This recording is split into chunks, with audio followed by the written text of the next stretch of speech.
Sudah ada kah? Sudah. Sudah ada? Sudah. Ya. Ada dari UHAMK ya, ini tentang ekstraksi dan berbagai jenis ekstraksi, di mana kalian bisa melihat alatnya secara langsung. Setiap alat nanti saya pause ya satu demi satu. Kemudian kalian bisa bertanya yang kurang dipahami. Mudah-mudahan suara bisa menjelaskan dengan baik ya. Bismillahirrahmanirrahim. Ya, ini yang pertama. Assalamualaikum warahmatullahi wabarakatuh. Waalaikumsalam warahmatullahi wabarakatuh. Adik-adik, hari ini kita akan belajar tentang metode ekstraksi. Jadi ada 5 metode ekstraksi yang akan kita pelajari hari ini. Yang pertama maserasi, kemudian perkolasi, kemudian soft lab, kemudian reflux, dan yang terakhir adalah ultrasonik. Ya, guru ini akan tunjukkan cara yang pertama maserasi. Jadi di sini kita timbang dulu serbuk sekitar 100 gram. Kemudian Anda siapkan alat ya, wadah, sebaik jangan dari plastik tapi dari kaca. Kalau punya wadah toples yang warnanya coklat, kita bisa pakai. Tapi kalau dia warnanya bening, kita harus lapisin dengan kertas ya, agar dia tidak terkena oleh cahaya matahari. Ya, kemudian nanti ini kita masukkan. Oke, maserasi itu dari kata maserare yang artinya merendam. Jadi proses ini dilakukan dengan cara merendam serbuk simplicia.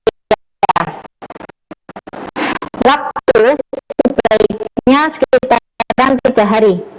Ya, ini serbuknya adalah 100 gram. Perbandingan antara serbuk dengan pelarut itu kalau menurut FHI 1:10 yang pertama. Kemudian nanti kita akan sesudah itu kita saring.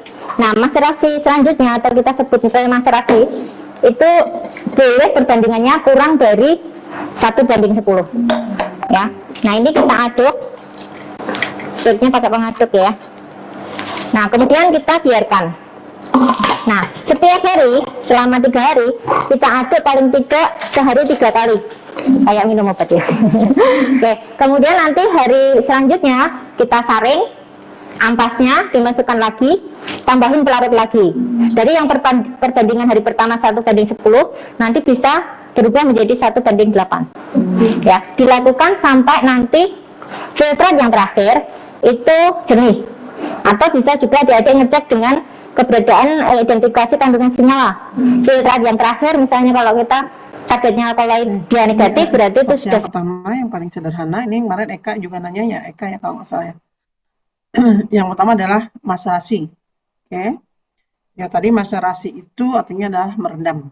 Ya, jadi ekstraksi dari suatu simplicia dalam hal ini yang optimal kalau dia sudah dalam bentuk serbuk ya. Tapi sebenarnya kita bisa aja mengambil daun-daun, kemudian kita rendam, itu juga bisa. Tapi supaya lebih optimal, maka biasanya dirajang gitu ya, atau dipotong-potong supaya lebih optimal proses ekstraksinya. Ada yang tanyakan dulu? Ibu, Ibu boleh bertanya? Ya. Tadi saya kurang jelas Ibu yang pengambilan cairannya terus nanti diisi lagi dengan etanolnya. Itu di hari setiap 1 harinya atau di hari ketiganya? Tadi kurang jelas di bagian itu. Oke. Terima kasih pertanyaannya. Jadi supaya optimum biasanya setiap hari. Jadi setiap hari kan kita bisa kerja itu kan siang lah ya. Jadi ini yang biasa dilakukan itu 3-5 hari sebenarnya ya. Ini kalau ini dilakukan 3 hari. Jadi di ini tadi menggunakan metanol ya. Nggak tahu ini betul nggak wadahnya pakai metanol gitu ya ininya labelnya. Nah, ini awalnya itu adalah 1:10.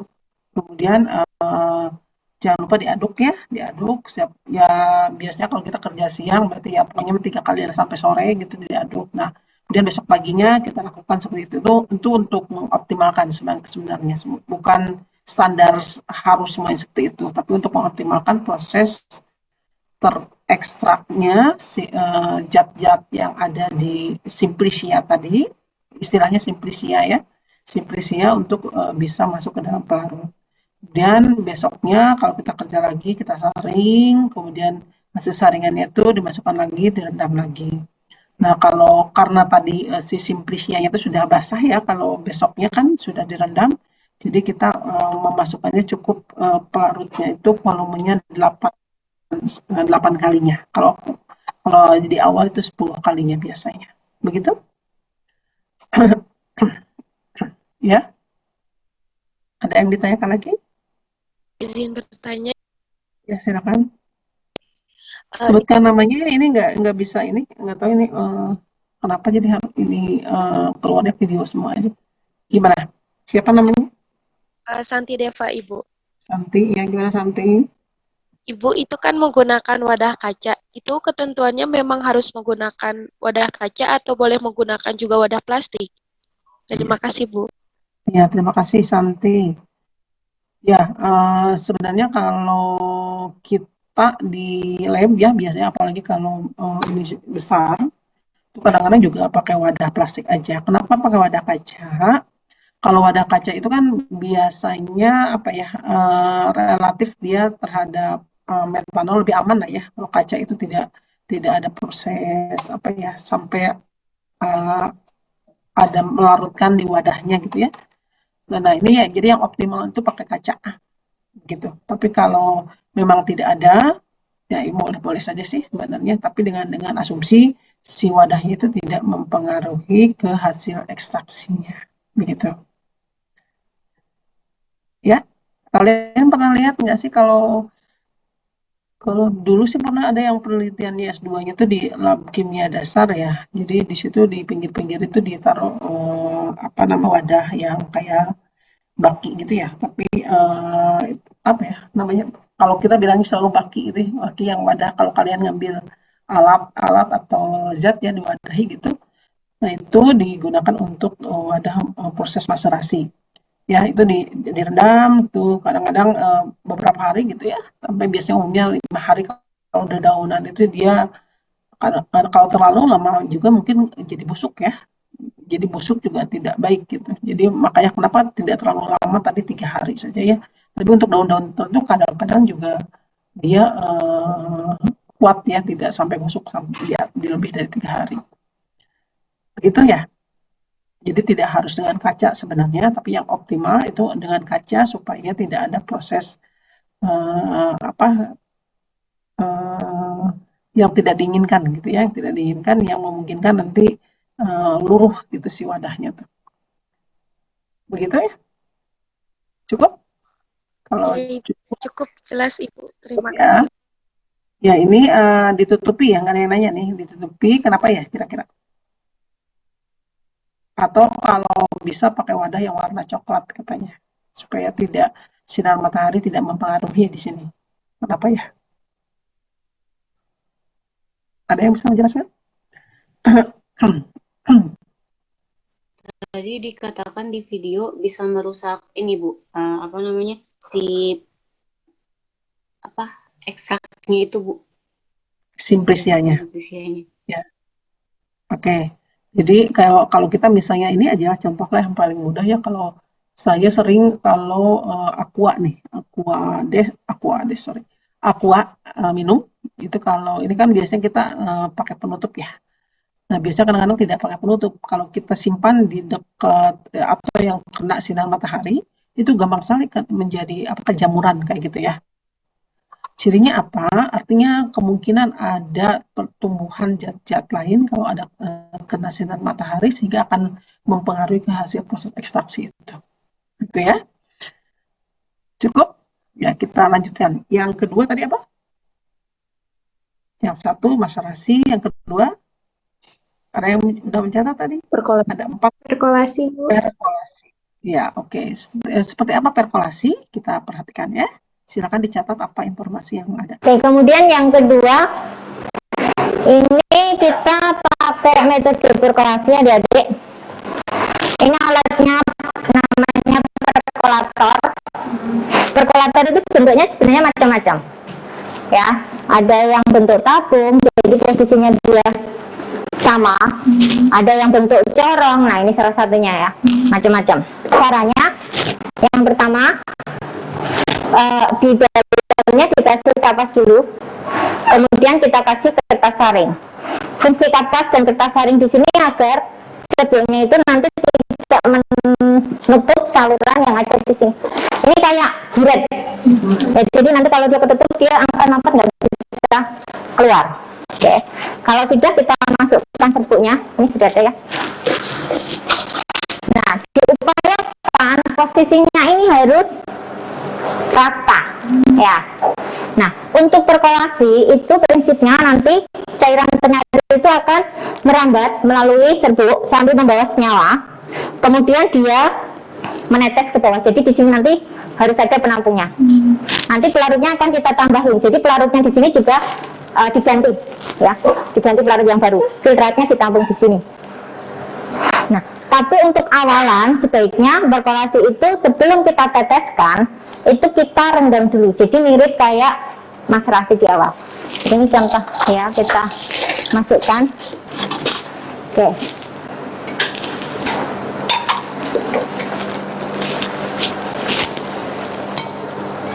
Biasanya kalau dibantu batang madu ini, cairan dia tidak akan jatuh langsung, sehingga permukaan serbuk dia akan tetap rata. Ini pakai pelarut etanol ya.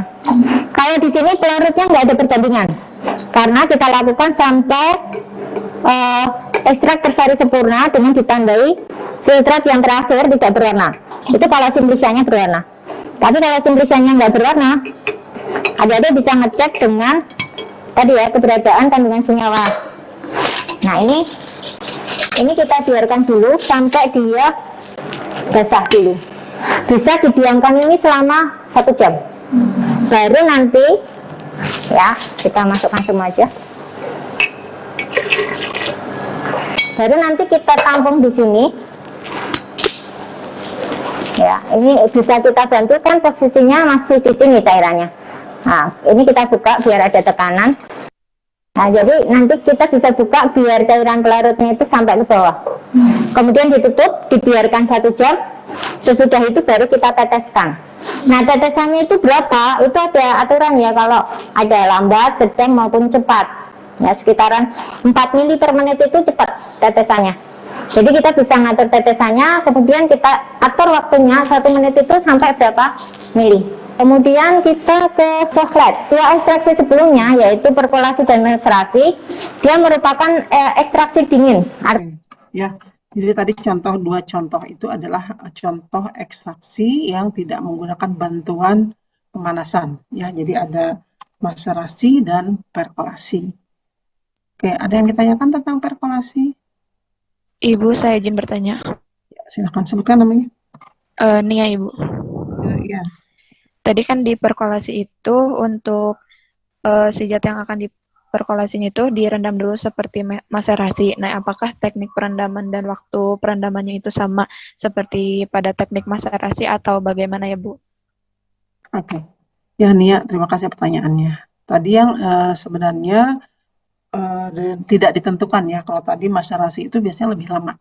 Jadi perkolasi itu dilakukan secara langsung. Jadi si pelarut itu berinteraksi dulu dengan simplisia, kemudian dioptimalkan dulu interaksinya. Biasanya sih sebenarnya nggak ditentukan 1 jam atau 2 jam ya. Ya, kadang-kadang kita mencobalah ini kira-kira 1 jam sudah kelihatan nggak ya, sudah ada sudah bisa terekstrak nggak ya kira-kira zat-zat yang kita inginkan misalnya ya. Tapi umumnya memang sekitar 1-2 jam itu kita rendam dulu, biarkan dulu supaya terjadi interaksi dulu, kemudian baru dibuka gitu ya, dibuka si tadi tapskopnya itu ya. Jadi apa istilahnya tuh? Jadi kalau lupa sih. Kalau kita buka buret penutupnya ya, gitu ya, penutupnya itu dibuka. Kemudian tadi untuk mempercepat merata si pelarutnya itu, kita buka sedikit saja, kecil saja supaya ada tambahan tekanan dari udara sekitar sehingga itu bisa turun ya. Seperti itu, Nia. Baik, Ibu, terima kasih. Ada lagi yang Ibu tanyakan? izin bertanya. Yuk, silakan namanya siapa? Arina. Ibu Nah, ya. izin bertanya kan tadi kalau di maserasi itu ada perbandingannya ya Bu, dari 1/10. Kalau untuk di perkolasi ini ada perbandingan dari zat sama pelarutnya nggak Bu? Iya, terima kasih Aina. Ya, jadi tadi kan sudah tahu ya volumenya sekian gitu ya. Ini yang paling bagus memang menggunakan tabung perkulator yang bentuknya itu mengecil di bawah supaya nanti memudahkan untuk memisahkan filtratnya. Nah, ini kalau tadi ada perbandingan kalau di maserasi kira-kira 1/10 ya, atau di hari kedua kedua dan ketiga 1/8-an. Nah, kalau di sini kita melihatnya gini aja. Jadi seluruh simplisia yang tadi sudah berbentuk serbuk itu ya kira-kira minimal tuh 1 senti lah, 1 senti di atas permukaan yang paling atasnya, begitu. Ya pokoknya kerendam semuanya, ya sampai ke bawah tentu saja nanti sampai ke bawah itu masih ada sisa gitu, sisa si pelarutnya untuk merendam dulu kurang lebih 1 jam kalau tadi diungkapkan, baru dialirkan ya, dibuka saluran keluarnya, begitu. Arina, Baik Ibu, terima kasih. ya ada lagi? Ibu, saya izin bertanya. Yuk silakan, siapa? Risma. Tadi saya Risma. kelewat yang fungsi kertasari sama kapas, Bu. Oh iya, fungsi kertas saring dan kapas. Karena tadi simplisianya itu sudah dalam bentuk serbuk, ya. Jadi kita sudah belajar kan kalau semakin kecil semakin. Jadi kalau kita potong-potong gitu ya, artinya semakin kecil suatu eh,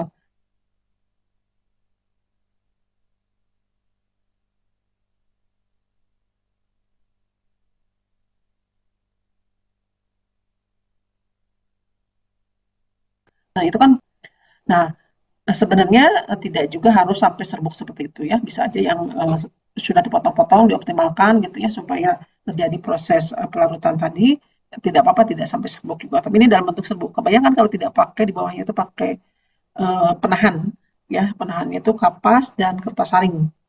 Itu kan tentu saja nanti serbuknya udah langsung menutupi jalan keluarnya, yang jalan keluarnya itu kecil lubangnya. Ya, apalagi kalau serbuknya agak besar, nah ini akan menyumbat begitu. Makanya ini kan dengan kapas dan kertas saring di bagian bawahnya. Itu cukup ya. Ya, Bu, Itu cukup. dua yang sederhana ya. Berikutnya kita akan masuk di jenis ekstraksi berikutnya yang dengan bantuan pemanasan. Nah, ini kalau di beberapa lab yang sudah bagus, di pemanasannya tidak menggunakan pemanas bunsen gitu, kemudian pakai atasnya itu pakai kasak, tidak ya, tapi menggunakan selimut, istilahnya selimut pemanas seperti ini. Ya, sudah siap? Kita dengarkan penjelasan tentang ekstraksi berikutnya, yaitu tentang apa ya? Tentang apa yang ketiga? Coklat, Ibu. Sokletasi. Soksletasi atau alatnya sokslet namanya ya. Ini ada dua macam di sini yang kelihatan ya. Yang satu sokslet, yang satu reflux. Nanti Anda coba melihat perbedaannya apa sih bedanya sokslet dengan reflux. Ya, silakan diperhatikan. Artinya kita tidak menggunakan pemanasan untuk ekstraksi. Nah, kalau soklet itu dia menggunakan pemanasan. Ya, fungsi pemanasan ini sebenarnya membantu untuk mempercepat ekstraksi. Ya, adik-adik. Sebelumnya kita siapkan dulu. Jadi simplisia serbuk tadi kita masukkan ke dalam wadah. Kita bungkus seperti ini. Caranya bagaimana? Adik-adik bikin dulu siapkan gelas ukur sekitar 100 ml. Nah, ini harus kita sesuaikan dengan ukuran alat coklatnya. Seperti ini, kemudian ditekuk. Ya, kemudian nanti kita tali. Oke, kalau sudah ditali nanti kita buka, posisinya dia akan seperti lontong ya. Nah, baru kita masukkan serbuk, terus kita tali. Paham ya? Oke. Jadi ini yang sudah jadi. Kemudian kita masukkan ke dalam alatnya. Alatnya ini terdiri dari 3 rangkaian. Yang pertama adalah labu alas bulat. Labu alas bulat itu nanti di dalamnya Anda kasih batu didih. Fungsinya agar tidak terjadi bumping. Jadi nanti kalau dia mendidih, botol bulatannya itu ini ya, didiannya itu akan merata sehingga tekanannya bisa berkurang. Kemudian kita masukkan ini.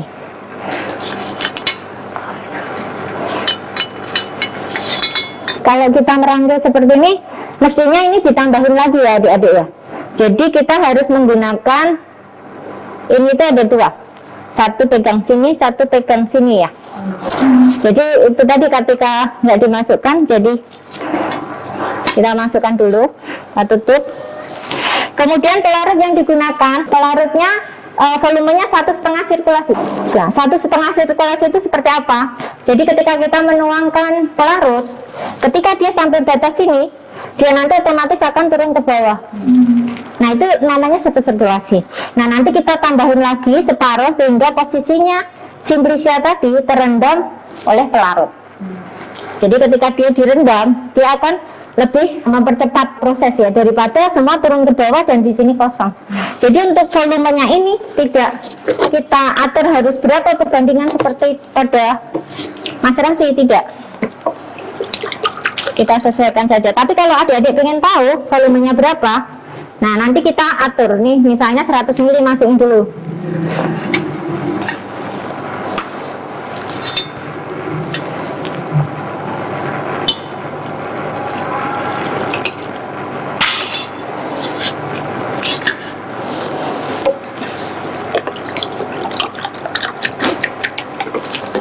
Yang saya pegang di atas ini namanya kondensor.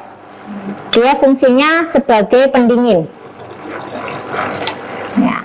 Kalau alat yang di tengah ini namanya soklet, sehingga kadang kita menyebut metode ini namanya metode sokletasi ya. Ada soklet itu nama orang ya, nggak ditambahin ya. Oke, ini belum turun. Ketika kita tambah, nah dia akan turun ke bawah ya. Kita tunggu sampai dia benar-benar turun ya. Ketika adik-adik nambahin, posisi dia masih ada cairan meskipun cuma sedikit, dia nanti akan tertarik ke bawah. Jadi ini harus diperhatikan sampai cairan di dalam soklet ini benar-benar habis ya cairan penyarinya. Nah ini bentar lagi dia akan turun adik-adik ya. Jadi ketika dia sudah sampai sini, dia nanti akan turun. Nah ini harus posisinya harus habis, baru nanti kita tambahkan. Oke, boleh sampai terendam atau sampai sini juga nggak apa-apa. Oke, seperti ini. Kemudian nanti adik-adik tambahkan di sini atasnya itu corong yang dikasih kapas basah. Jadi ini nanti tinggal kita running. Ini yang sudah jadi. Jadi cairan penyari yang ada di bawah dia akan panas ya. Ini dipanaskan, kita atur suhunya tidak boleh lebih dari 60 ya, biasanya 50. Kemudian dia panas, dia akan menguap ya, naik ke atas ke sini sampai ke atas. Nah karena ada pendingin yaitu kondensor, maka dia akan turun ke bawah netes ya. Nanti kalau dia sudah sampai ininya penuh, nah ini nanti dia akan turun. Nah pas dia turun jatuh ke bawah. Nah nanti jarak ketika dia turun ke bawah dengan turun lagi ke bawah itu namanya 1 sirkulasi. Jadi kita bisa ngitung sebenarnya berapa waktu yang dibutuhkan untuk dia naik sampai turun. Sehingga kalau waktu kita praktikum cuma 2 jam, kita bisa ngira-ngira selesai berapa sirkulasi itu dalam berapa lama. Oke, ini dikasih kapas fungsinya kalau pendinginan dari kondensor ini tidak tercukupi, gasnya tidak akan keluar. Itu ya. Nah, ekstraksi ini dihentikan ketika apa? Ketika cairan di dalam labu ini sokletnya dia nggak berwarna. Ini kan masih berwarna, berarti masih dilakukan beberapa kali. Kalau secara teori biasanya bisa 36 kali sirkulasi. Kemudian kita itu yang alat yang ketiga, ini adalah soklet. Alatnya soklet ya, alat ininya. Kemudian apa namanya prosesnya itu adalah sokletasi. Oke, ada yang tanyakan? Ibu Ini yang bertanya. tadi yang ada kertas saring, kemudian ujungnya ditali ya, kemudian dimasukkan simplicia, itu biasanya kita sebut dengan timbel. ya. Jadi timbel bukan hanya nasi ya. Jadi ini untuk sop seletasi. Jadi ini masukkan timbel yang sudah mengandung simplisia. Silakan yang tanyakan. Ibu izin bertanya, Bu. Yuk, sebutkan namanya. Rona, Ibu. Ya, Ronald. Tadi ada atau mungkin entah saya kelewat atau gimana. Tadi dibilang kan ada ini ya, Bu, pakai corong ya, Bu. Ditaruh corong berisi kapas basah gitu di atasnya. Nah, itu kegunaan corong dengan kapas basah itu apa ya, Bu? Terima kasih. Baik, Rona. Jadi ini kan nanti kan menghasilkan uap ya, karena tadi pemanasan ya. Di sini memang pemanasan juga untuk di proses ini tadi yang digunakan itu sekitar 50 derajat Celcius ya. Nah, dengan pemanasan ataupun ya dengan pemanasan ini kan akan terjadi uap. Nah, uap ini diharapkan ini jadi kalau menggunakan proses sokletasi kita menggunakan pelarut secara efisien. Ya, jadi karena apa? Karena dia mengekstrak, kemudian setelah mengekstrak si zat yang diinginkan itu sudah turun, kemudian di sini masih bercampur dengan pelarutnya, kemudian proses berikutnya si pelarutnya itu nguap lagi. Pelarutnya nguap itu tidak membawa zat atau simplisia yang sudah terekstrak, tapi hanya pelarutnya saja naik gitu ya sampai dia merendam lagi si simplisia yang ada di dalam timbal ini, lalu terjadi proses lagi, ekstraksi lagi, kemudian lama-lama dia turun kembali.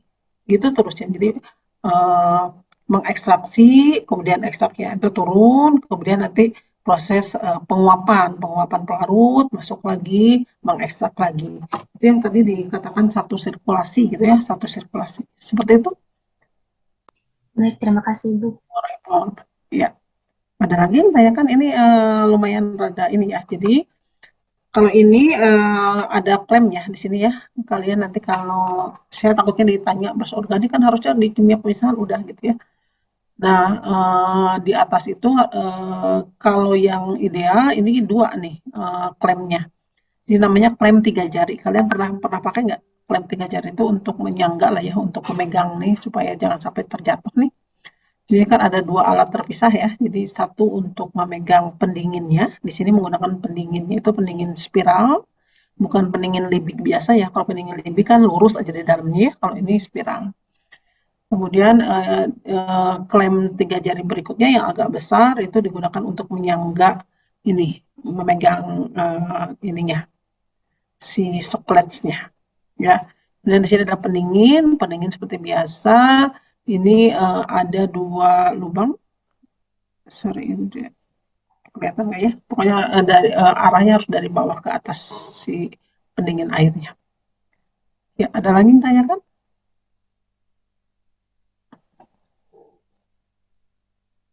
Halo, ada lagi yang tanyakan?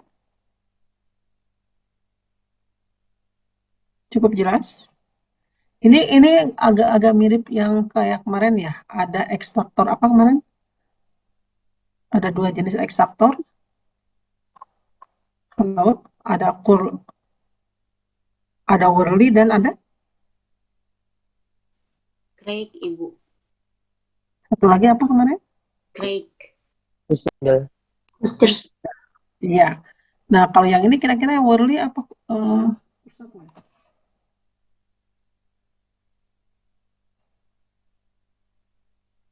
Di bagian bawah ya ini ya. Pokoknya mirip ekstraktor itu. Ya, jadi di sini nanti tadi volume yang dimasukkan kira-kira 1,5 kali proses sirkulasi. Ya. Baik, ada yang tanyakan tadi? Nah, ini banyak digunakan untuk penelitian kalau kita mengekstrak dari bahan alam. Nah, jadi mengekstrak dari bahan alam, kemudian kita nanti setelah ada di sini, nanti ada proses berikutnya ya. Jadi setelah kapan ini selesai proses ekstraksi ini? Tadi gimana? Sampai berwarna jernih, Bu. Warnanya jernih. Jadi kalau ini masih hijau, masih terus ya. Berarti masih ada yang harus diekstrak. Oke, itu. Ya, cukup. Ada yang tanya lagi? Ya, kalau tidak ada yang ditanyakan, yang keempat itu adalah refleks. Silakan dicatat hal-hal yang harus diperhatikan. Kita ke reflux. Ini sebelahnya. Sebenarnya reflux ada nggak yang sama dengan alat dari rangkaian soklet? Oke, kondensor, tapi dia minus sokletnya.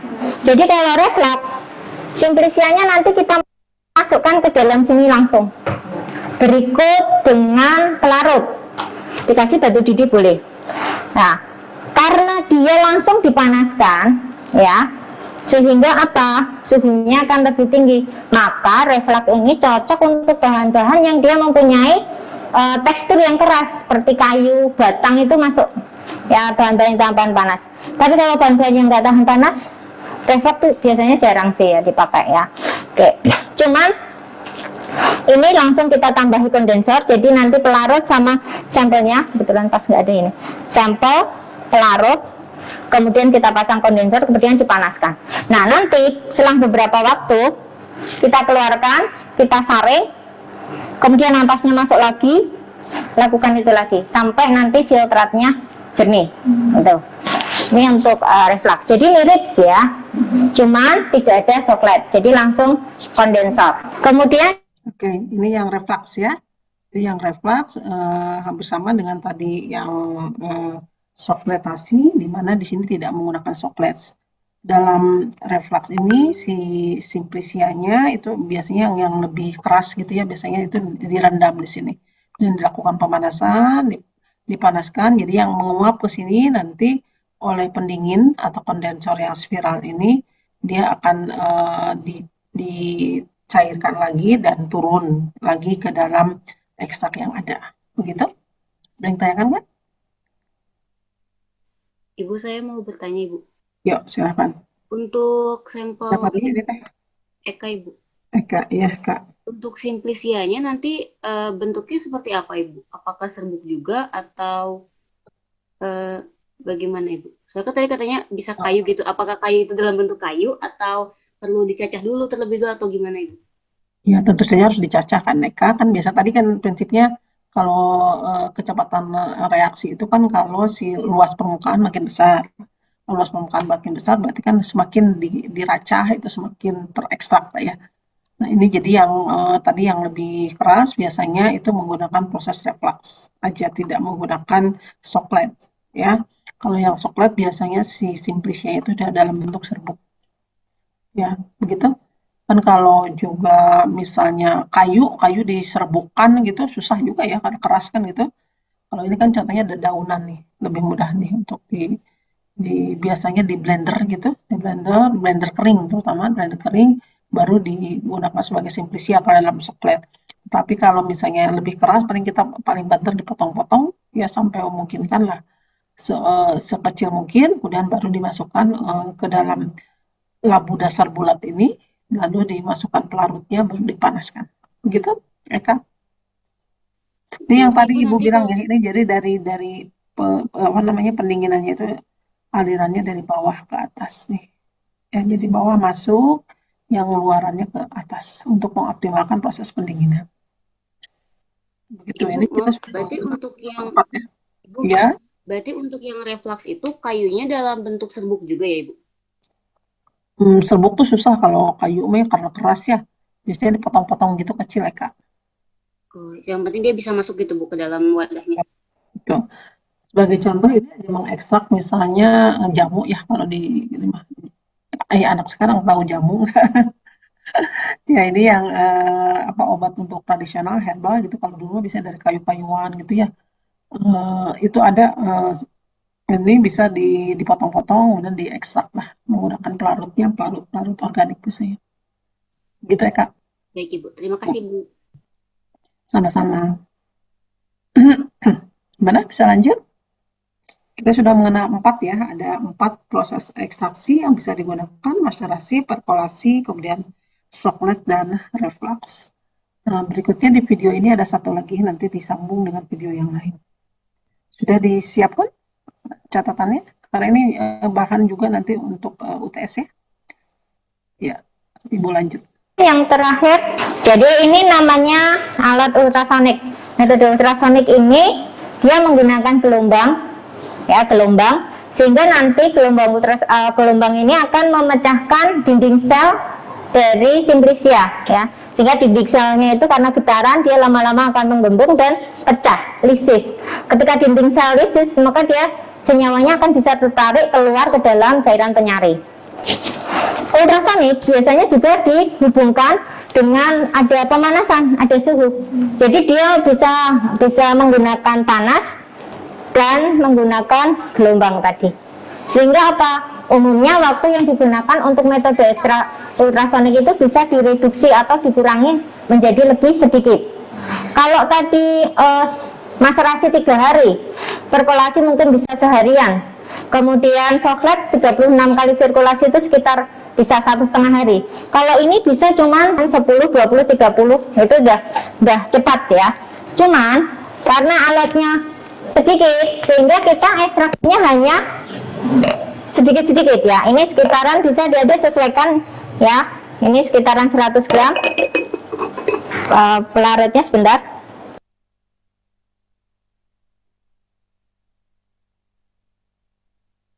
Ini tadi udah disetting Mbak Iin ya. Jadi makasih Mbak Iin. Jadi ini pelarutnya seberapa? Kita bisa atur kita bisa ini ya perbandingkan. Nah ini kadang seperti ini adik-adik. Jadi kita harus ngaduk ya.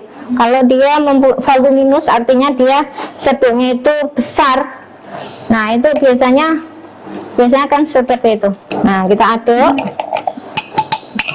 Kemudian kita taruh di sini. Sudah. Nah, cuman kita taruh saja. Ini sudah diatur Mbak In. Diatur suhunya dia 50 derajat dan waktunya mau berapa? 10 menit bisa. Ya, ini kita settingannya ada set temperatur, set sonikasi, set degas kalau misalnya dia ngeluarin gas sama buat ininya apa? Indikator suhunya. Tinggal dipencet aja misalnya ini kan set sonikasi berarti berapa menit mau setnya.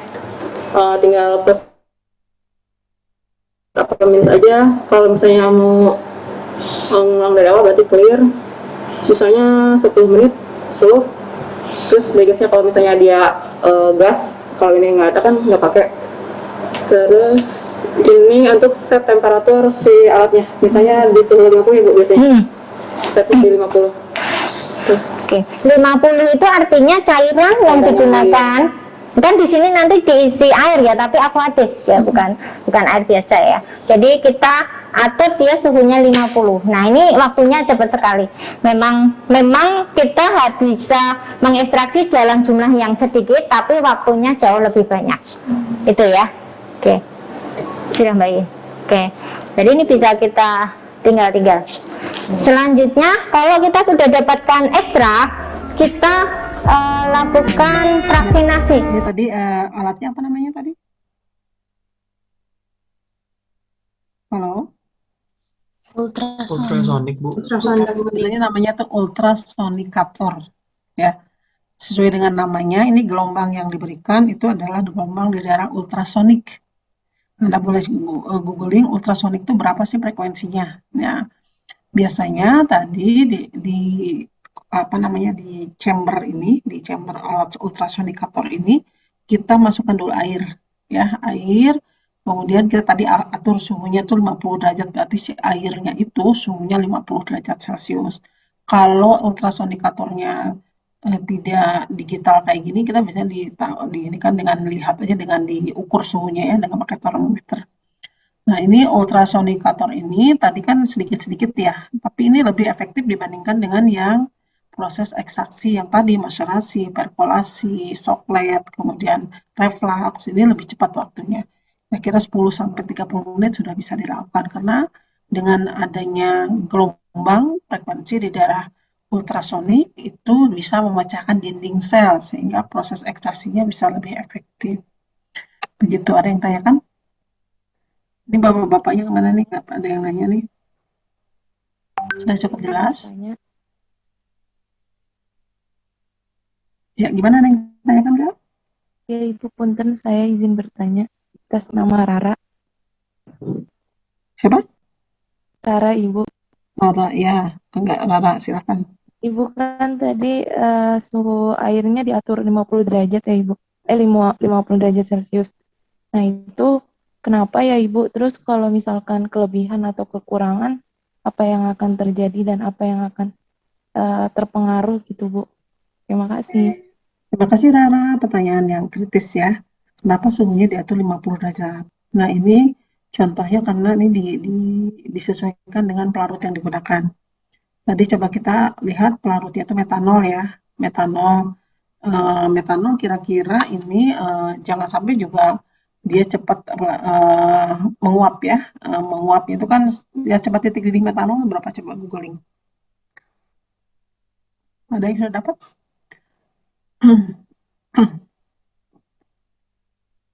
Halo? 64 derajat Ibu. Berapa? 64 ya? 64 iya. 64. Kalau etanol 67 ya, sekitar 67 ya. Nah, biasanya di sekitar 10 derajat di bawah itu ya, 5 sampai 10 derajat di bawah titik didihnya. Jadi jangan sampai dia juga mendidih, nggak boleh ya. Tapi ini kan sebenarnya si airnya itu ya yang suhunya sekian. Jadi yang suhunya di dalam pelarut yang merendam Simplicia itu lebih kecil, saja ya. Jadi diharapkan tidak sampai menguap banyak. Nah ini karena tadi proses ultrasonikasi ini sedikit saja Simplicianya, maka biasanya itu kan lebar ya, biasanya ditaruh beberapa gitu ya, supaya tadi misalnya inginnya sekian sama dengan yang diproses ekstraksi, maka kita letakkan di beberapa gelas kimia, begitu. Ya ini kalau coba kalian ini nanti mungkin di pas praktikum instrumen, kita kalau mau menggunakan HPLC itu kita juga menggunakan ultrasonikator untuk menghilangkan gas-gas yang ada di dalam sampel yang akan dimasukkan ke dalam alat HPLC biasanya. Nah ini agak-agak suaranya kayak orang menggoreng, itulah di daerah ultrasonik ya, daerah frekuensinya. Oke, ada yang tanyakan lagi? Ibu, saya izin bertanya Ibu. Ya, silakan. Kan tadi dalam ultrasonik itu dimasukkan air Bu. Apa pengaruh dari jenis air yang ditambahkan Ibu? Misalnya kan kalau misalnya kita nggak ada Aquades nih Bu, misalnya benar-benar nggak ada Aquades, terus pakai air keran gimana Ibu pengaruhnya? Ini siapa namanya? Eka Ibu. Oh Eka. Kak, sorry Kak, ini nggak tahu kenapa Ibu nggak bisa ngelihat ini kalau di video. Iya, Ibu. Eka, terima kasih nih Eka yang selalu kritis nih kalau nanya ini. Tadi contohnya sebenarnya menggunakan Aquades katanya ya. Aquades itu diharapkan kan ion-ionnya itu sudah nggak ada ya, ion-ion logam gitu, kalsium ataupun juga terutama kalsium biasanya. Nah kalau air keran sebenarnya boleh-boleh saja. Pokoknya itu ada sebagai media ya, media.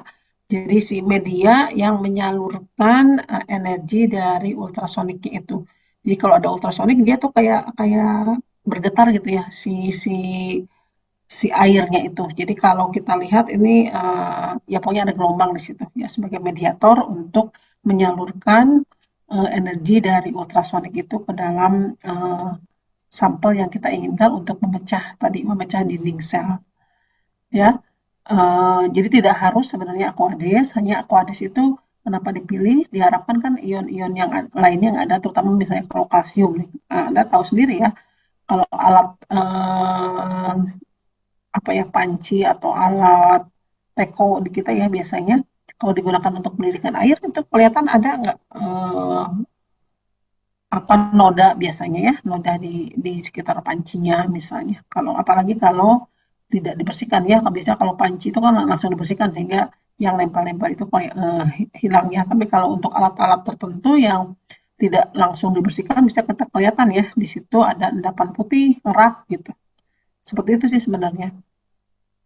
Ya Eka ya. Baik Ibu, terima kasih Ibu. Ya sama-sama. Oke, itu 5 jenis yang ekstraksi. Berikutnya setelah diekstraksi, biasanya kita mempraksinasi. Praksinasi itu mungkin tidak bagian dari ekstraksi ya, atau juga ada yang hubungannya nanti dengan ekstraksi, terutama yang ekstraksi cair-cair itu sebagai bagian dari fraksinasi. Fraksinasi apa? Memisahkan satu sama lain. Jadi tadi kita sudah punya ekstrak nih.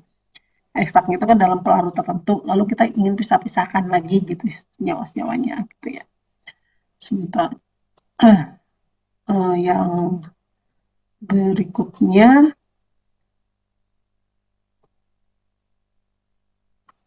saya mengetikkan dulu ya.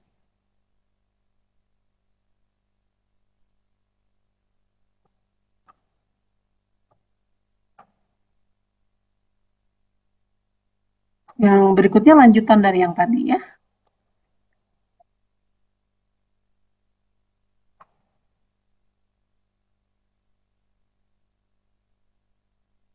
Ini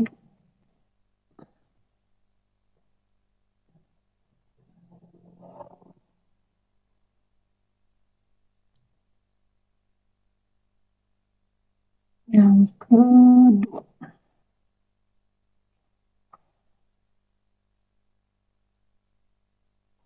Sudah nampak? Belum Halo? Ibu. Masih loading, Ibu. Sudah ada Kak? Belum. Sudah ada belum? Belum Ibu. Belum, Bu. Suaranya sudah keluar? Belum juga. Oh, salah. Di mana Ibu masukin? Bentar. Stop dulu ya.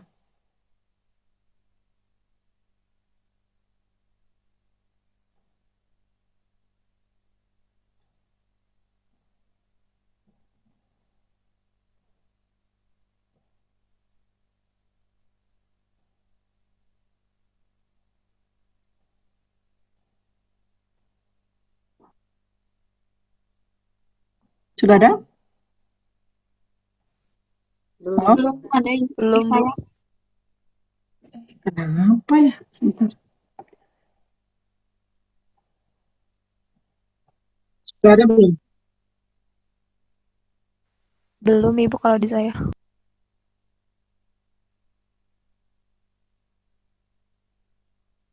Gambarnya sudah ada? Ibu sedang tidak share screen Ibu. Ya. Ibu tadi sudah share screen. Sudah keluar belum videonya? Ibunya belum share screen, Bu. Belum gitu? Iya tadi keluar Perasaan lagi udah. kayaknya share screen. Oh, sorry.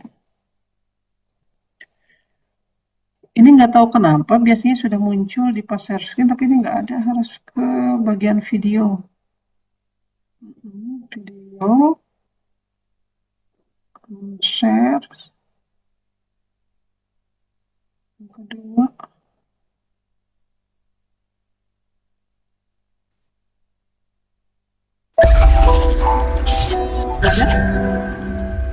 Sudah Ibu. Sudah, Ibu. Oke.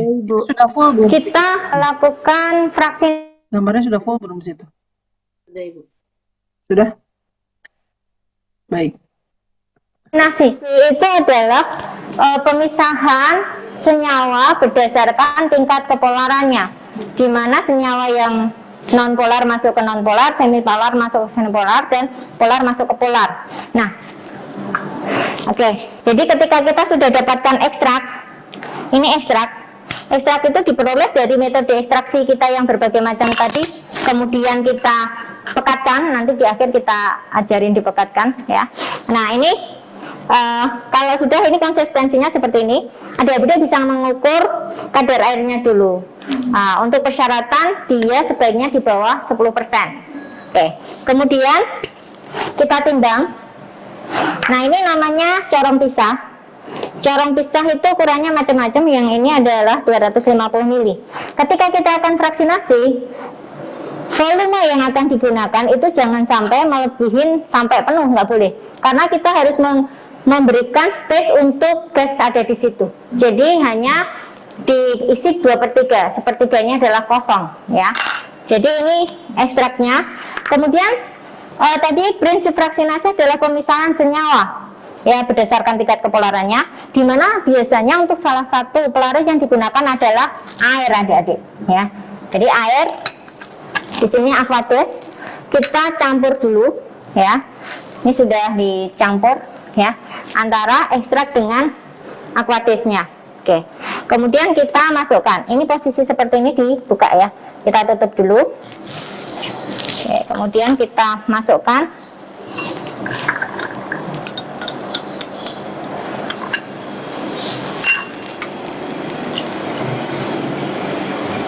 Ini air plus ekstrak. Ada beberapa nanti ekstrak yang tidak akan campur. Karena kita kadang ekstraksinya pakai etanol, sementara kita nyampurnya dengan air. Itu boleh adik-adik panasin sedikit dulu, nggak apa-apa. Ya biar dia campur gitu, nggak larut ya, tapi homogen. Kemudian kita pakai di sini N-hexan. Ekstraksi itu fraksinasi nanti bisa berurutan pelarutnya. Jadi kita mulai dari nonpolar dulu, N-hexan. Nanti sesudah itu etil asetat. Yang terakhir bisa kita gunakan butanol. Ini kita masukkan adik-adik. Perbandingan antara air dengan N-hexan itu bisa 1:1 atau bisa kurang dari itu, boleh. Jadi ini nanti harus kita lakukan di lemari asam untuk penggojokan karena ada gasnya ya. Oke. Nanti kita kocok dulu.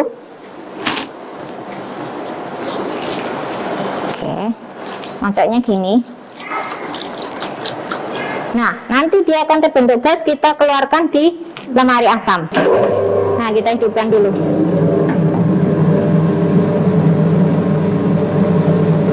Jadi kita kocok kayak gini. Nanti jangan dipasin temennya ya, terus dibuang ke sini ya. Nah, seperti itu. Oke, berapa lama? Ya bisa 5 menitan ya, nggak usah lama-lama. Kemudian kita diamkan adik-adik. Nanti dia akan terbentuk 2 lapisan ya. Jadi ini jadi N-hexan sama air itu tidak akan tercampur, sehingga nanti akan ada 2 layer di situ.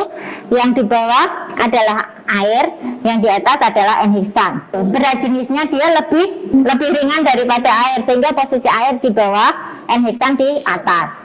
Nah, maka prinsip dari vaksinasi ya, selain tingkat kepolaran yang berbeda, kita harus memperhatikan berat jenis. Sehingga kalau adik-adik misalnya cairan yang terakhir nanti ketika sudah divaksinasi itu pakai metanol sama air, tidak akan terbentuk 2 lapisan. Kenapa? Karena dia akan campur ya, alkohol dengan aqueous dia akan campur dalam segala perbandingan. Sehingga kalau mau menggunakan alkohol, butanol masih bisa dipakai, tapi untuk etanol dan metanol nggak bisa. Nah, nanti ketika dia sudah terbentuk layer, kita ambil yang N-hexan. Caranya seperti apa? Kita harus mengeluarkan dulu yang bawah. Itu adalah air, kita sisihkan. Kemudian nanti kita ambil wadah yang baru, N-hexannya baru kita kumpulkan seperti itu. Nah, ini pengulangan ini dilakukan sampai jernih atau paling tidak 3. Kalau ada ekstraksi pakai 100 ml, mending 3 kali 30 ml dibanding 1 kali 100.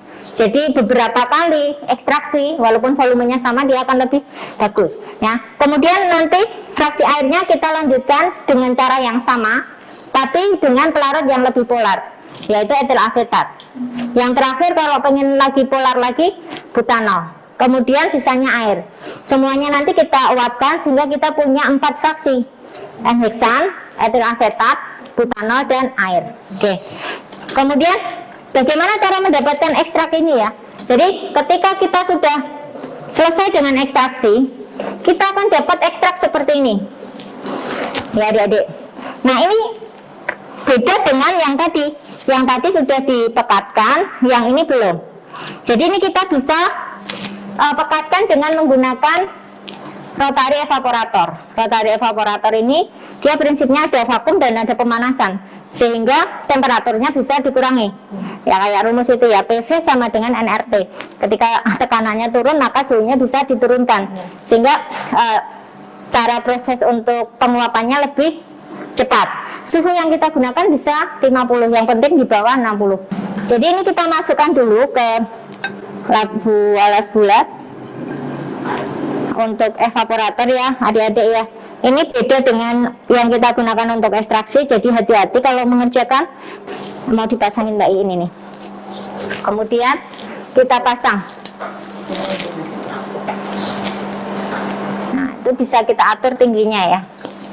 Nah, di dalamnya di situ ada aquades yang fungsinya nanti untuk pemanas, dan dia nanti bisa kita setting untuk berputar, sehingga di dalam itu akan lebih rata ya panasnya ya. Enggak berbeda ketika dia cuma berhenti aja sama ketika dia diputar kan berbeda. Oke, itu kita masukkan, kita setting. Oke, jadi kita setting ya, ini tadi jadinya seperti ini ya, jadi dia labunya berputar. Nah, ini adalah kondensor tapi skala besar. Nah, kondensor spiral. Ketika dia dipanaskan, dia akan menguap ya adik-adik. Karena ada kondensor, dia akan tertampung di sini. Jadi ini adalah filtrat. Filtrat yang diperoleh dari hasil, ini prinsipnya sebenarnya destilasi ya. Ya, ekstrak yang dipekatkan seperti itu. Nah, ketika ini selesai itu dihentikan kapan? Jangan posisi ekstrak seperti itu. Kalau posisi ekstrak seperti itu kita akan sulit mengeluarkan. Sehingga hanya ketika dia sudah pekat atau tinggal sedikit, kita ambil. Pemanasan selanjutnya bisa dilakukan dengan water bath atau oven. Ini kita lanjutkan dengan kromatografi lapis tipis. Oke. Ya, baik. Ini tadi kita sudah melakukan vaksinasi ya. Sebelum vaksinasi sebenarnya tadi masuk dulu di alat rotary evaporator, dipekatkan dulu tadi jadi hasil ekstraksi baik dari cara maserasi, perkolasi atau sokletasi ataupun ultrasonikasi. Nah, ini kita pekatkannya itu dengan tadi rotary evaporator ya. Rotary evaporator tadi mirip-mirip dengan reflux ya. Di situ ada pemanasan, kemudian diputar dan si pelarutnya itu diuapkan ya. Itu ada yang tanyakan. Kemudian tadi didapat ekstrak tadi, kemudian ekstrak tadi dinikan dalam air, kemudian dipisahkan dengan ekstraksi cair-cair yang menggunakan corong pisah ya. Corong pisah ini kemudian diatur pelarutnya. Jadi kita biasanya mengatur pelarutnya itu mulai dari yang pelarut nonpolar. Jadi nanti ekstrak yang bisa masuk ke dalam pelarut nonpolar ini contohnya misalnya. Kemudian nanti setelah itu kita gunakan yang pelarut yang semipolar. Begitu berurutan. Sehingga nanti kita sudah bisa memvaksinasi. Mana sih zat-zat yang dari tadi hasil ekstraksi itu yang tertarik ke pelarut yang nonpolar, berarti si zatnya itu sifatnya nonpolar juga. Yang mana yang semipolar, kira-kira nanti zat itu semipolar. Kemudian yang polar. Tadi polarnya itu kalau pelarut organik umumnya jenisnya jenis alkohol ya. Tapi tidak metanol-etanol, tapi di atas itu ya supaya nanti bisa terpisahkan ketika dengan air ya, dengan lapisan air begitu. Oke, ada yang tanyakan nggak? Halo, ini lebih rumit nih, udah habis pertanyaannya. Anissa Kurota nggak ada pertanyaan? Halo? Halo mahasiswa?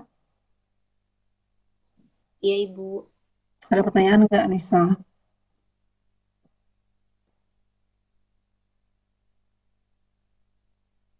Sudah ngerti semuanya? Tadi ada rotary evaporator ya. Seperti apa sih rotary evaporator? Coba Nisa. Kalau Nisa nggak mau nanya, Ibu tanya deh.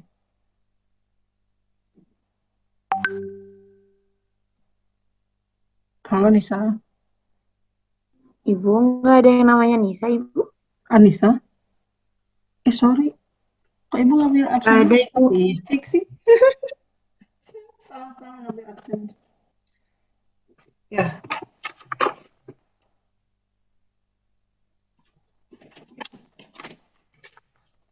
Namanya di kertas hijau sama jadi salah. Naila Aziza ada? Ada Ibu. Ya Naila, ada pertanyaan nggak Naila? Atau mau jawab pertanyaan Ibu tadi? Yang rotary evaporator ya, Bu. Rotary evaporator itu seperti apa sih? Jadi tadi yang Naila tangkap itu apa namanya, untuk vaksinasi ini simplisiannya itu harus dipekatkan dulu. Nah, dipekatkannya itu menggunakan alat yang namanya rotary evaporator itu. Jadi untuk memisahkan pelarut sama larutannya gitu, Bu. Jadi menghasilkan Larut, ekstraknya. larut dengan larutan, ya larut ya. Oh iya, zat larutnya. Jadi nanti dapat ekstraknya gitu, Bu, dari si apa namanya yang akan dimasukkan ke dalam vaksinasinya. Ya, oke. Ada yang tanyakan nggak? Belum ada, Ibu. Ada. Ibu yang nanya ya. Yang lain atau yang lain dulu? Ada yang tanyakan sebelum Ibu tanya nih? Ada yang dipanggil?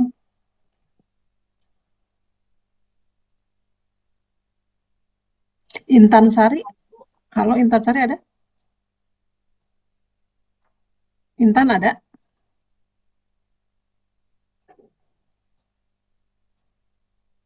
Intan Sari masuk nggak, Ron? Ron? Ada, Ibu. Ada. Halo, Intan. Halo, Intan.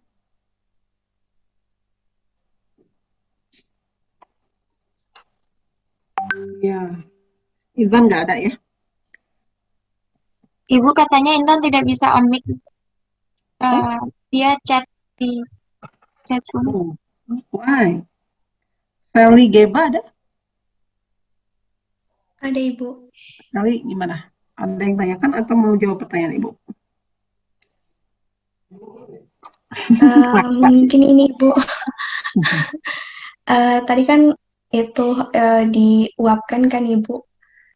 Setelah didapat yang 4 itu tadi yang ada N-heksan, metil asetat, terus butanol sama air. Nah itu masih belum paham sih Ibu. Apanya yang belum paham? Kenapa diuapkan lagi Ibu? Kenapa diuapkan lagi? Iya. Sebentar. Kenapa diuapkan lagi? Yang mana yang diuapkan? Di rotary evaporator Tadi, lagi? iya, tadi ada itu. Tadi agak putus-putus Ibu, terus tadi ada kedengar yang diuapkan lagi Ibu. Diuapkan lagi. Oh, sebentar. Ini deh, Ibu cerita dulu ya. Jadi kan dari proses ekstraksi tadi kita dapatkan larutan ya. Larutan yang sudah terekstrak lah ya zat-zat yang kita inginkan. Jadi intinya mah kalau kayak tadi di ultrasonikator kan dilepaskan dinding selnya. Kalau di dalam maserasi itu diharapkan terekstraknya itu ya lama ya karena dinding selnya tidak pecah gitu ya. Jadi si zat-zat yang diinginkan itu bisa keluar gitu. Setelah zat-zat yang diinginkan itu keluar, itu ada masuk ke dalam pelarut, membentuk larutan. Biasanya itu dipekatkan ya. Tapi kalau ini dipekatkan itu dengan rotary evaporator. Ya, rotary itu berputar, rotari, kemudian evaporator itu evaporat. Nah, jadi menguapkan dengan berputar. Nah, ini dilengkapi dengan pendingin. Ya, atau ada yang mau jawab nggak? Kenapa ya? Nggak langsung aja diuapkan gitu pelarutnya. Ada yang bisa jawab? Kenapa mesti pakai pendingin, pakai rotary evaporator? Kira-kira kenapa ya? Bisa menjawab Ibu? Ya, silahkan. Siapa yang jawab nih? Eka Ibu. Eka, silahkan Kak. Kenapa dipakai rotary evaporator gitu? Kenapa nggak langsung diuapkan aja? Soalnya kan pelarutnya lumayan banyak gitu yang dipakai. Kalau seandainya diuapkan sayang gitu. Jadi buat dipakai lagi, cuman mungkin nggak bakalan sebagus yang pertama. Jadi pemanfaatannya bisa dipakai lagi gitu. Jadi nggak dibuang-buang untuk menghemat juga. Oke, terima kasih Eka. Betul sekali Eka. Ya, jadi adalah bagian dari penghematan juga ini kan bagian dari sustainability pendidikan juga ya. Jadi kalau kita menguapkan di pelarut-pelarut organik, selain kehisap juga sama kita kesehatan juga nggak baik ya. Jadi kalau misalnya Ibu kan sekretaris ya, biasanya kalau melengkapi laboratorium taruh jam aja. Yang paling cepat rusak itu biasanya di lab organik. Kenapa? Karena pelarut-pelarut organik itu kan cepat menguap nih. ini akan mempengaruhi ke situ. Selalu paling cepat rusak gitu alat-alat elektronik ataupun alat-alat yang lain itu kalau dibiarkan di lab organik itu yang biasa kita menggunakan pelarut-pelarut organik yang cepat menguap, nah itu cepat rusak. Artinya dia menguap ya. Jadi seperti tadi itu di rotary evaporator, jadi diharapkan si pelarutnya itu menguap. Setelah menguap itu dicairkan, kita manfaatkan lagi. Jadi kita simpan, itu bisa digunakan lagi untuk proses ekstraksi, begitu. Ya, kalau yang lain sudah terpikir nggak apa yang tadi Eka jawab tadinya? Kalau setelah dijelaskan nggak? Oh iya, mungkin ya. Oke, itu jadi tadi pertanyaan dari Sali apa Sally sih kalau dipanggil? Terusnya Mas Sali. Ya, jadi tadi kan kita akan memvaksinasi. Vaksinasi itu kan memisah-misahkan. Nah, memisah-misahkan itu berdasarkan apa? Berdasarkan sifat zatnya dari kepolaran. Senyawa yang polar akan larut dalam polar, yang non-polar akan larut dalam non-polar. Sehingga ketika tadi kita mengekstraksi cair-cair menggunakan corong pisah, yang pertama itu setelah dapat ekstrak yang pekat dari rotary evaporator, lalu kita masukkan dalam air ya, air, kemudian aduk, kemudian kita ekstraksi dengan N-heksan yang pertama. N-heksan dari strukturnya kita tahu itu adalah non-polar ya. Non-polar bisa juga pakai benzen ya, kalau ini harus dijauhkan dari api ya. Benzena itu juga non-polar. Nah ini nanti didapat ekstrak yang sifatnya non-polar. Kemudian nanti berikutnya dilanjutkan dengan makin ke polar. Yang terakhir adalah yang polar, biasanya menggunakan butanol ya. Kalau metanol, etanol itu nggak bisa dipisahkan dari air biasanya. Begitu, Sally, ada yang miss-nya di mana? Iya Ibu, tadi mungkin karena putus-putus Ibu. Oh iya, jadi rotary evaporator itu sebelumnya, sebelum dipisahkan atau divaksinasi. Ya, oke, yang lain ada yang tanyakan nih, yang bapak-bapak pada kemana nih? Pada Jumatan, udah pulang ya. Gimana, ada pertanyaan nggak? Itu cukup panjang tadi ya penjelasannya. Cukup? Oke. Kalau cukup, berikutnya ini sebenarnya ini nanti masuk ke kromatografi yang akan kita bahas di setelah UTS ya. Tapi nggak apa-apa, kasih bocoran dulu. Ini sebagai rangkaian dari mengidentifikasi ya. Salah satu contoh rangkaian mengidentifikasi. Mau lanjut? Oke. Ya, berikutnya silakan. Ya, kita lanjut ya. Nanti siap-siap nih yang putranya nih yang nanya nih. Ya, jangan mentang-mentang ibu-ibu yang cerewet nanya terus. Ya, kita juga harus kritis ya nanya supaya nanti pengetahuannya bertambah. Oke, ya berikutnya adalah masuk ke namanya kromatografi lapis tipis. Di KLT ini digunakan untuk identifikasi. Bisa kualitatif, bisa kuantitatif sebenarnya. Kalau kuantitatif misalnya kayak TLC scanner itu ya, nanti kita bikin pakai standar, kemudian kita bisa hitung kadarnya. Kalau di sini yang kita lakukan nanti akan identifikasi kualitatif. Jadi untuk mendeteksi senyawa ini apa? Ya, kita punya namanya ini adalah silika gel. GF254. GF itu singkatan dari gypsum fluorescent 254, artinya dia akan berpendar pada UV 254. Sehingga adik-adik kalau lihat ini di UV 254 warnanya kan hijau fluorescent, seperti bajunya Pak Polisi yang itu ya, rompi itu ya. Nah, ini kita akan lakukan KLT. Caranya bagaimana? Kita punya ekstrak tadi, kemudian kita encerkan dengan pelarut. Ya, pelarutnya apa? Kita bisa gunakan metanol, karena metanol hampir sebagian besar bisa masuk ke situ. Nah, kalau kita gunakan enzyme belum tentu dia akan larut sempurna.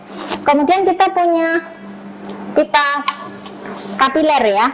Pipa kapiler ini digunakan untuk menotolkan. Ya, caranya seperti apa? Jadi ini ekstrak. Ini karena kita kualitatif, artinya ekstrak yang ditimbang, kemudian pelarut yang digunakan nggak usah diukur. Kita ambil sini, ini ketinggi banget.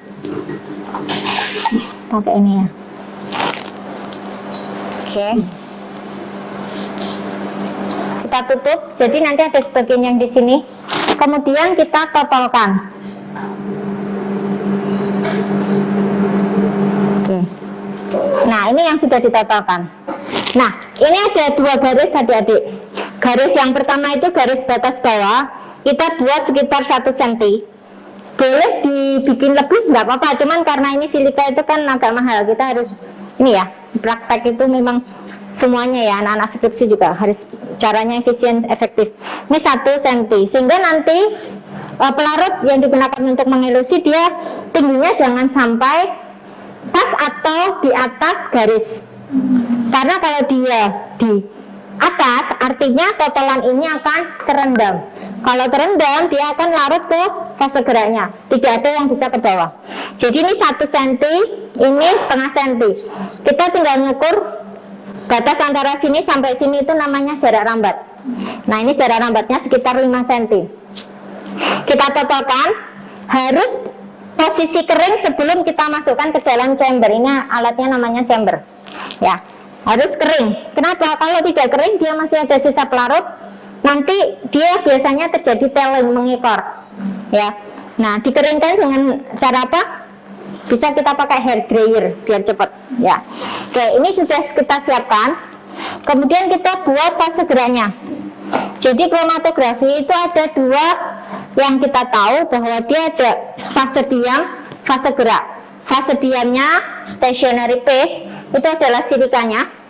Fase gerak artinya mobile phase itu adalah cairan pelarut yang ada di dalam sini. Ini sudah dibuat, yaitu perbandingannya kloroform metanol 19:1. Biasanya perbandingan fase gerak antara kloroform metanol ini akan bisa membawa sebagian besar senyawa. Jadi tergantung kita ngatur ininya aja, apa namanya, berapa perbandingannya. Oke, bisa adik-adik tambahkan juga sedikit asam format, asam setat glacial. Ya, kemudian kita masukkan di sini. Kalau chamber kecil, ini ukurannya sekitar 5 mili. Kalau chamber besar, yang segini, yang 20 cm, itu sekitar bisa 30 mili. Ya, ini kalau adik-adik pasang 10 mili, maka posisi dengan jarak 1 cm dia akan terendam. Ya, kemudian kita jenuhkan. Jenuhkan itu artinya di dalam chamber ini sudah jenuh dengan uap yang berasal dari fase gerak yang menguap ini. Kita ngeceknya bahwa dia sudah jenuh atau tidak dengan ditambahkan kertas saring. Ketika cairan penyari sudah merambat sampai di sini, kita anggap itu sudah, nah ini basah. Kita anggap dia sudah jenuh. Ya, kemudian kita ambil dan kita masukkan ya, pakai pinset ya adik-adik besok. Jangan dibuka ini ya, bukanya jangan lebar-lebar. Nah, ini nanti dia cairan penyarinya akan membawa senyawanya itu. Nah, ini sudah ada merambatnya. Nah, tergantung dari fase geraknya. Jadi pada saat posisi seperti ini, jangan ditinggal mengerjakan hal yang lain. Kenapa? Karena kita harus memastikan elusi itu sampai batas akhir 5,5 cm dari atas. Kalau lebih dari situ akan sulit untuk menentukan RF-nya. Jadi RF itu adalah jarak yang ditempuh oleh spot. Spotnya nanti akan kita identifikasi dengan UV. Dibagi jarak yang ditempuh oleh LWN. Berapa jarak yang ditempuh oleh LWN? 5 cm ya. Dari batas yang bawah tadi sampai batas yang atas ya. Nah seperti itu. Nanti kalau ini elusinya agak lumayan cepat ya. Kalau adik-adik ini kalau bisa disambil mengerjakan sesuatu boleh, tapi kalau tidak ditunggu. Oke, kalau sudah nanti tinggal kita lihat di UV. UV ada dua lampunya, 254 dan 366. Kalau di 254 itu adik-adik akan melihat plat KLT-nya warnanya hijau. Yang ada senyawa, ketika senyawa itu punya ikatan terkonjugasi, artinya rangkap tunggal, sebagai contoh benzen, dia akan meredam. Meredamnya apa? Ditunjukkan dengan warnanya gelap. Bagian yang lain fluoresen itu gelap. Nah, kemudian kita cek di UV 365. UV 365 itu kita bisa melihat beberapa senyawa akan memiliki warna yang khas. Ada yang merah, ya, alkaloid, tapi beberapa klorofil juga merah ya, jadi harus hati-hati. Kemudian flavonoid itu bisa kuning kehijauan. UV 365 bisa digunakan untuk mendeteksi senyawa tadi, cuman belum spesifik, sehingga kita biasa untuk meyakinkan kita pakai reaksi semprot atau penampak bercak. Nah, penampak bercak ini digunakan untuk melihat senyawa itu sebenarnya apa sih, sehingga penampak bercak sangat spesifik untuk tiap-tiap senyawa. Jadi misalnya flavonoid pakai citroborat, kemudian alkaloid pakai dragon dwarf. Nah, ada juga penampak bercak yang secara umum, misalnya ini asam sulfat pekat ya 10%, ataupun kalau kita gampang kadang anisaldehyde asam sulfat itu bisa untuk minyak siri maupun terpen juga. Nah, nanti kalau ini sudah dielusi, sudah kering, sudah dilihat UV, di foto, kita bisa nyemprot ya. Posisi semprot harus ada di lemari asam.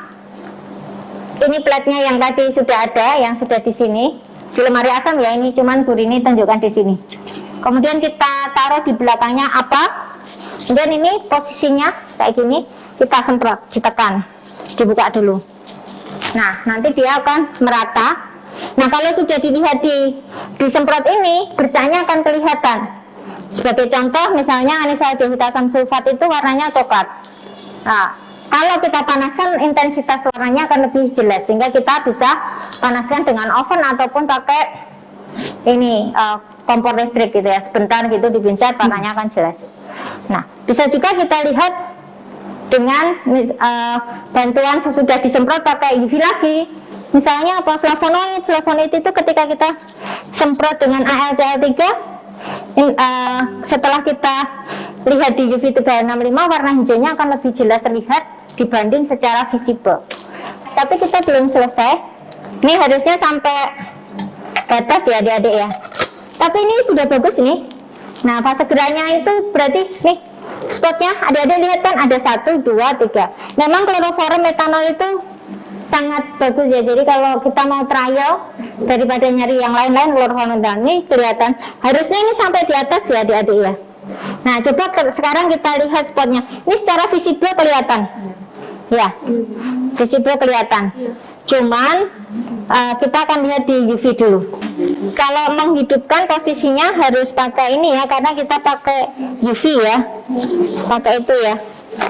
Oke, pakai sarung tangan tertentu ya. Oke, kemudian ini tadi kita tempelkan. Oke, kemudian hidupkan lampunya, itu on-nya sudah. Oke, dari 254. Nah, coba lihat spotnya. Nah, yang ada bercaknya, yang ada senyawanya, dia akan meredam, artinya dia lebih gelap. Yang nggak ada senyawanya, dia akan warnanya hijau. Oke, kemudian kita ganti ke UV 365. Nah, ini nanti untuk senyawa-senyawa tertentu dia akan berwarna tadi yang Bu Rini sampaikan. Nanti adik-adik tinggal kasih tanda ya spotnya itu. Makanya kita harus pakai ini. Kenapa? Kalau kita ngasih tandanya posisi di luar, akan sulit, sehingga kita posisi nandainya pakai pensil. Nah, dikasih bulatan. Ini pemisahannya lumayan bagus ya. Yang kelihatan di 254 tadi pecahnya bagus. Jadi kalau kita tahu ini fase gerahnya cocok dan tidak, itu ada dua. Yang pertama, dia bisa membawa senyawanya dari titik totalan ke atas. Yang kedua, senyawa-senyawa tadi harus bisa terpisah spotnya satu dengan yang lain. Kalau bisa terbawa tapi posisinya numpuk, nempel-nempel, itu nggak bagus. Demikian teman-teman pembelajaran kita hari ini. Oke. Ya, baik, itu yang disampaikan tadi dari proses berikutnya ya. Maksudnya sebenarnya materinya nanti setelah UTS nih tentang kromatografi, tapi ini tanggung. Jadi ini adalah untuk identifikasi. Salah satu tadi contohnya identifikasinya adalah identifikasi kualitatif. Jadi kita tidak menentukan berapa kadarnya gitu ya, tapi ini hanya kualitatif saja. Kira-kira ini tadi misalnya dari hasil dengan corong pisah itu ternyata dari ekstrak yang larut di dalam pelarut nonpolar itu kira-kira apa, dan yang semipolar kira-kira apa gitu ya, itu dibandingkan dengan Tadi harga RF-nya. Ya, ada yang tanyakan? Ibu izin bertanya, Ya, Nabila. tadi itu kan sebelum kertas KLT-nya dimasukkan ke dalam pelarut itu, dari penjelasannya katanya bisa ditambah asam. Nah, tujuannya ditambah asam itu untuk apa itu? Sebentar, yang sebelah mana yang tambah asam tuh? Yang pelarutnya katanya pelarutnya itu bisa ditambahkan asam. Nah, kenapa ditambahkan asam gitu? Oh, pelarut yang di chamber tadi? Iya, iya. Oke. Sebenarnya yang pelarut yang di chamber itu tadi kalau tadi itu menggunakan kloroform metanol ya, kalau nggak salah 1:1 ya. Itu ya, betul nggak? Iya, Ibu. Ya, kloroform metanol yang sering digunakan, atau memang itu sebenarnya sudah dilakukan penelitian. Jadi yang optimumnya untuk proses KLT tadi, kromatografi lapis tipis itu tadi ya. Jadi sudah dioptimasi, makanya tadi hasilnya sudah langsung bagus ya. Langsung bagus itu artinya terpisah satu sama lainnya. Kemudian apalagi tidak melebar dan sebagainya ya, itu dari hasil optimasinya. Nah, bisa juga ditambahkan misalnya asam asetat gitu ya. Asam asetat, metanol campur dengan tadi misalnya kloroform, nah itu bisa juga ya. Jadi tidak khusus asam tadi. Begitu ya. Jadi dia harus dicari yang optimumnya. Kebetulan tadi sudah menggunakan yang pelarut optimum yaitu kloroform metanol dan sudah terpisah semuanya gitu. Nggak tahu itu yang fraksi yang mana tadi yang ditotolkan tuh. Tadi nggak dijelaskan ya. Fraksi yang polar, non polar, apa yang semipolar tadi. Tadi dijelaskan nggak? Ibu kelewat nggak? Nggak ya, langsung ya ditotolkan aja, dikasih metanol kemudian langsung ditotolkan gitu ya. Iya, Ibu. Sebenarnya kan kita tadi minimal ada 3 fraksi ya, ada yang non polar, semipolar, dan polar gitu. Gitu Nabila ya. Baik, Ibu. Terima kasih. Ya, sama-sama. Yang lain gimana? Ada yang mesti penasaran? Sakinah.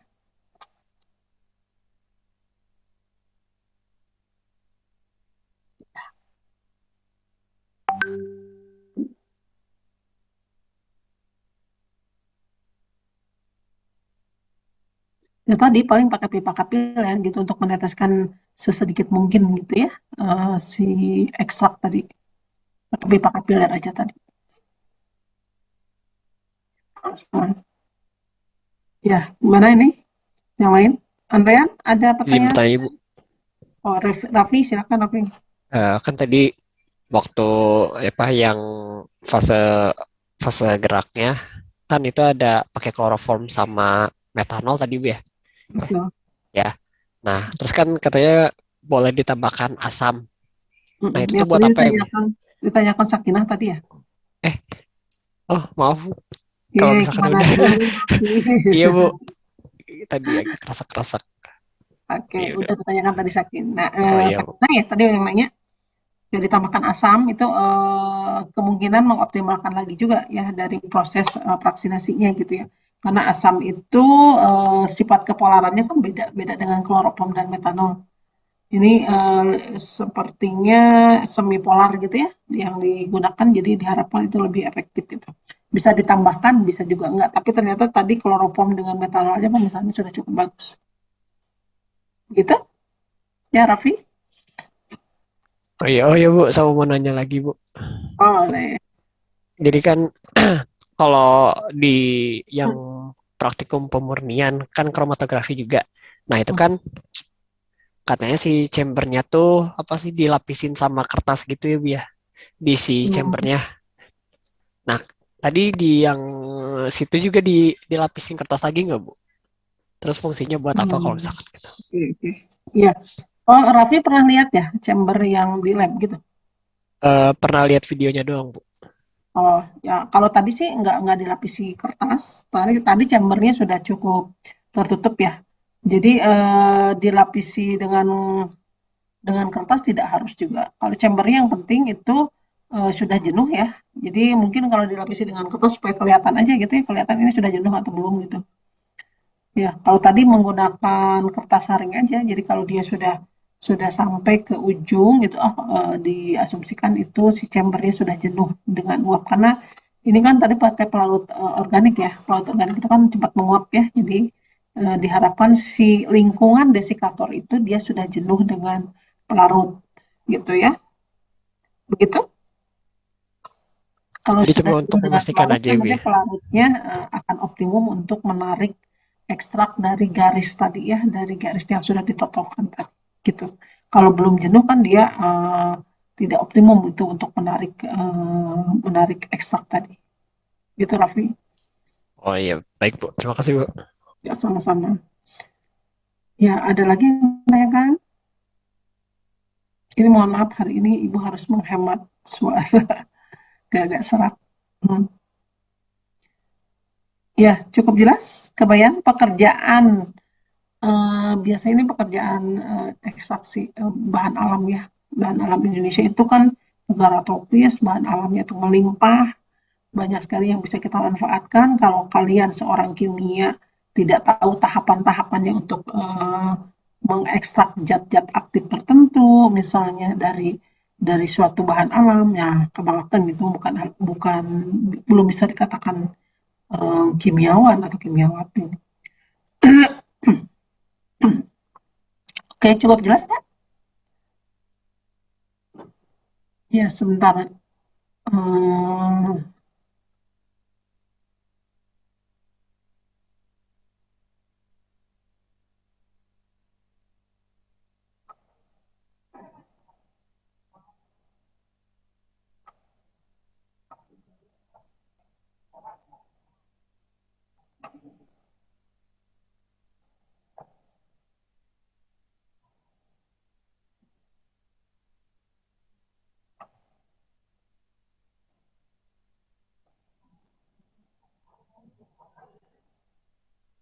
Ini ada something wrong nih di Zoom-nya Ibu, nggak bisa share screen. Advance. Coba.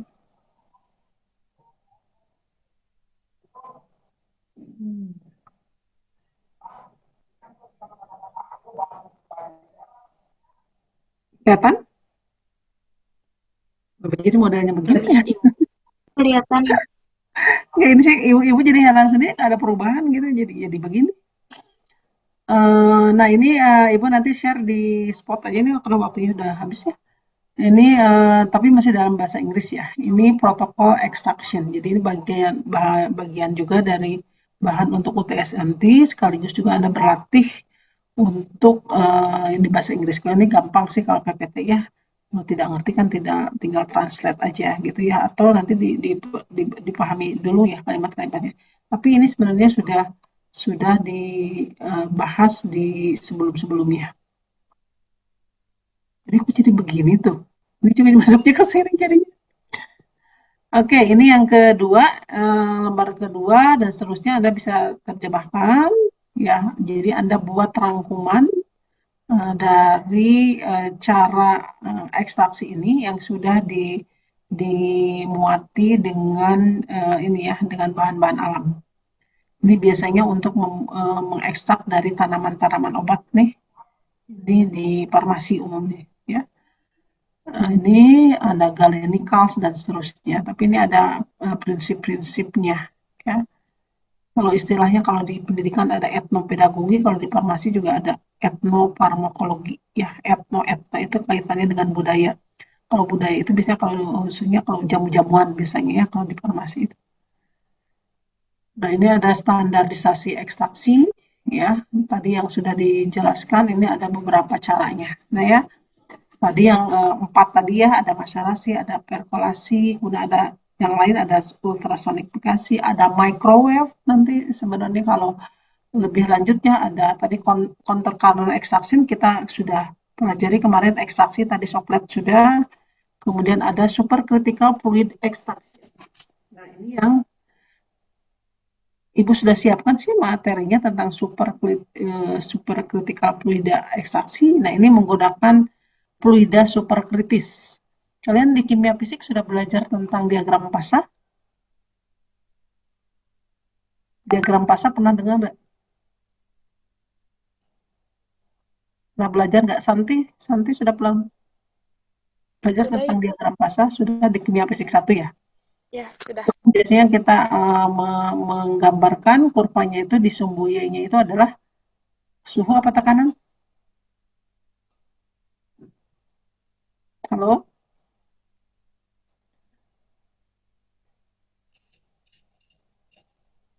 Muhammad Suhu. Rifki ada nggak? Halo, Muhammad Rifki ada? Ada, Bu. Yang Rifki udah belajar kan tentang diagram PASA? Sudah, Bu. Udah pernah lihat, Bu. Sudah pernah. Biasanya kita memplotkan antara tekanan dan suhu. Tekanan di sumbu Y apa di sumbu X nih?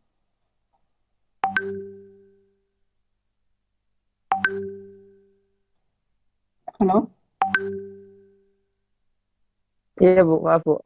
Sinyalnya tadi tidak bersahabat, jadi putus-putus. Oke, siapa nih yang mau jawab nih? Sakinah ada? Sakinah ada? Sakinah ada? Sakinah, halo? Halo, Sakinah masih di kelas?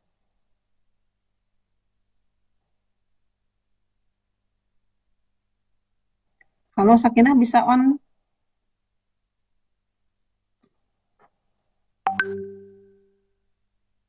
Atau yang lain siapa nih yang mau jawab? Di sumbu ya, Bu, kanan. Ya, tekanannya di sumbu? Y. Sumbu Y, betul? Nanti kita lihat lagi ya. Coba dilihat lagi nih, tinggal googling, ada mah gampang. Oke, jadi ada supercritical fluid extraction. Ini juga proses ekstraksi yang lebih efisien dengan bantuan tekanan tinggi. Ya. Nah, ini supercritical fluid extraction ini biasanya menggunakan CO2 ya, diambil CO2 pada titik triple biasanya. Itu kemudian yang lainnya. Jadi dari sejumlah ini kita sudah mempelajari bagian-bagian dari ekstraksi ini. Kemudian, nah ini teknik ekstraksi untuk tanaman-tanaman aromatik ya. Ini dengan tambahan-tambahannya di sini juga ada solid phase micro extraction, dan ada head space trapping, mikrodistillasi dan sebagainya ya. Ini yang tambahannya nih. Ini untuk kimiawan lebih lanjut. Kemudian pemilihan solvent, bagaimana teknik pemilihan solvent, kemudian juga bagaimana persyaratan ya dari solvent yang bagus untuk mengambil ekstrak dari tanaman obat tadi. Dan seterusnya ini beberapa contoh solvent yang digunakan untuk mengekstrak komponen aktif dari tanaman tadi. Ya misalnya kalau kita menggunakan air itu tanaman obat yang ada hubungannya dengan antosianin, tanin. Kalau ini mungkin tanin itu pernah dengar ya. Teh biasanya itu mengandung tanin ya. Dan ada saponin, ada terpenoid, polipeptida, lektin itu yang bisa menggunakan air ekstraksinya. Dan yang etanol, tanin juga bisa ini dengan etanol, sterol, alkaloid dan seterusnya. Itu Anda pelajari. Kalian kalau belum ini nggak usah digunakan sebagai ini ya, sebagai ringkasannya. Nah, ini air, penjelasan tentang pelarut air, kemudian penjelasan tentang aseton, kemudian juga alkohol ya, alkohol yang biasa digunakan misalnya 70% misalnya. Kemudian kloroform. Nah, ether ini kalian diharap sudah mengenal ya, di klorometanol, metanol yang sudah gugus dimasukkan klor ya. Dan ini ada 5 langkah dalam mengekstraksi tanaman obat nih. Ada tadi awalnya mereduksi ukuran, yang boleh sampai serbuk atau dipotong-potong saja, kemudian proses ekstraksi, kemudian proses filtrasi, kemudian dipekatkan, konsentrasi, kemudian dikeringkan. Nah ini sampai kalau kalian nanti misalnya berwirausaha nih, bagian dari kimia, misalnya kita berwirausaha saja setelah lulus bisa saja juga menggunakan ini ya, langkah-langkah ini. Jadi Anda membuat misalnya ekstrak obat dari tanaman khas Indonesia gitu ya, untuk mengurangi obat-obat sintetis bisa juga Nah, fungsinya nanti di drying. Setelah di drying ya tinggal dimasuk aja ke kapsul gitu misalnya ya. Ini apa namanya tambahannya terkait dengan penggunaan tadi teknik-teknik ekstraksi. Nah, ini tadi pengurangan ukuran, ini bisa menggunakan ukuran mesh, jadi kita serbuk, kita potong-potong atau kita buat serbuk itu ada bisa digunakan dengan ukuran tertentu. Nah, kemudian ini ada ekstraksi tadi contohnya di sini dengan ekstraksi dingin dengan perkolasi. Kemudian di sini contoh ekstraksi yang panasnya decoction, ini nggak kita bahas tadi ya. Kemudian bisa kita menggunakan ekstraksi pelarut tadi. Kemudian untuk yang tanaman obat, kemudian yang tanaman yang aromatik, misalnya kalau kita kebayang jadi wirausahawan menjadi misalnya apa namanya sekarang kan lagi populer ya sejak pandemi ini misalnya kita menggunakan masker ya, kemudian masker itu kita tetesi atau kita tempelkan, gitu. Tahu nggak apa namanya? Sekarang itu tempelkan, kemudian itu ada aromaterapi tertentu ya. Ini bisa dari essential oil, kemudian dari yang lainnya. Nah, yang lainnya mungkin kalian kurang paham ya. Nah, ini beberapa parameter untuk menguji suatu ekstrak ya, kualitas suatu ekstrak. Dan seterusnya, nanti ini waktu sudah habis. Kemudian proses berikutnya adalah filtrasi, ya jadi bisa tadi disaring begitu saja atau tadi secara modern menggunakan rotary evaporator.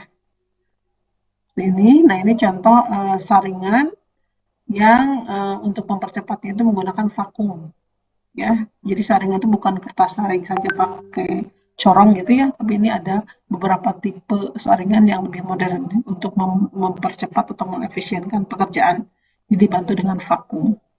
Atau seperti ini, kalau yang disaringnya itu volumenya kecil, kita bisa juga memanfaatkan siring, lalu kita tekan gitu ya, lalu di sininya tentu saja ada saringannya. Jadi vakumnya itu diganti dengan tekanan dalam siring seperti ini. Tuh. Kemudian nah ini pemekatan, ya concentration, pemekatan, pengeringan, ya. Ini contoh alat untuk pengeringannya. Kemudian berbagai metode yang digunakan. Oke, ini Anda coba yang dipahami saja, yang Anda coba buat summary-nya ya. Kalau ada kata-kata yang memang Anda belum pelajari, lewat saja. Ini tadi ya teknik-teknik general di dalam ekstraksi tanaman ya. Tadi sudah dijelaskan sebagian, ini macerasi, kemudian infusion tadi tidak dijelaskan, ada digestion ya. Digestion, kemudian ada decoction, ini decoction tadi juga tidak dijelaskan. Ada perkolasi, tadi sudah ada ya perkolasi, beberapa tekniknya, dan soklet. Kemudian ada ini peralatan soklet tadi. Ya, kemudian juga ada ekstraksi alkohol air dengan fermentasi ini kalau di tanaman obat dan beberapa yang lainnya. Nanti Ibu share di spot ya. Baik, itu sudah berkumandang azan asar. Mohon maaf ini jadi lebih waktunya ya. Dan mohon maaf Ibu hari ini nggak bisa menjelaskan langsung karena memang harus menghemat suara. Tapi mudah-mudahan apa yang tadi Ibu sudah upayakan lebih bisa dipahami ya. Baik, selanjutnya minggu depan insya Allah kita akan UTS. Ini ada di Bandung semua nggak sih Ibu? UTS-nya inginnya luring nih. Halo? Ada di Bandung. Jadi kan praktikum ya. Jadi minggu depan sebelum setahun ya. Minggu depan tuh tanggal berapa sih? Tanggal 25 ya. Tanggal 25 kita UTS dulu. UTS-nya luring. Nanti Ibu carikan dulu ruangannya yang luas supaya Anda tetap bisa jaga jarak. Ini juga Ibu tadi pulang ini nih Ibu ke kampus tuh dari 6:30 karena ada wawancara S3, kemudian juga langsung rapat dengan Warek 1 di pasca. Ibu juga udah ini sebenarnya apa? udah radain apa ruangannya kecil gitu ber-AC, kata ini kenapa sih di ruang kecil pada orangnya penuh gitu. Akhirnya ibu usul pindah ruangan ya lumayan lah rada besar. Tapi asal jadi ini apa jadi agak serak gitu. Baik, mahasiswa sekalian, ini tadi tambahannya nanti di-share-kan kalau aduh Ibu lupa nggak mengopi yang alamat ininya. Nanti kalau yang ada nanti Ibu share-kan di ini ya, di WA ya. Jadi bisa diambil dari YouTube, Anda ambil, kemudian tadi yang UHAMKA itu saya lupa nggak ini kan kopi. Anda cari aja di situ ya tentang ekstraksi di YouTube itu ada kalau kalian ingin menambah memahaminya. Baik ya, itu saja mungkin yang ingin disampaikan. Salam sukses, salam sehat semuanya. Tetap semangat ya, dengan tetap berhati-hati menjaga kesehatan. Baik, cukup ya sharing saya kan? Ya, jadi insya Allah minggu depan kita luring untuk UTS. Mau di jam berapa ini? Yang Putra kan Jumatan dulu ya kalau hari Jumat. Kalau pagi ada kuliah ya? Ada Ibu. Oke, berarti pada Jumatnya mau 1:30 atau mau jam 2 atau jam berapa? Ibu mau carikan dulu kelasnya, izin untuk nyari kelas yang besar. Kalau bisa di 405 atau 406 ya, supaya leluasa jaraknya. Ya, mau jam berapa? Rona? Iya, Bu. Mau jam berapa? Jam 2 atau jam berapa? Kira-kira maksimal 2 jam lah ya. Kalau 1:30 lagi kan pas sampai 3:30 lah, jadi asar tidak terlalu sore ya.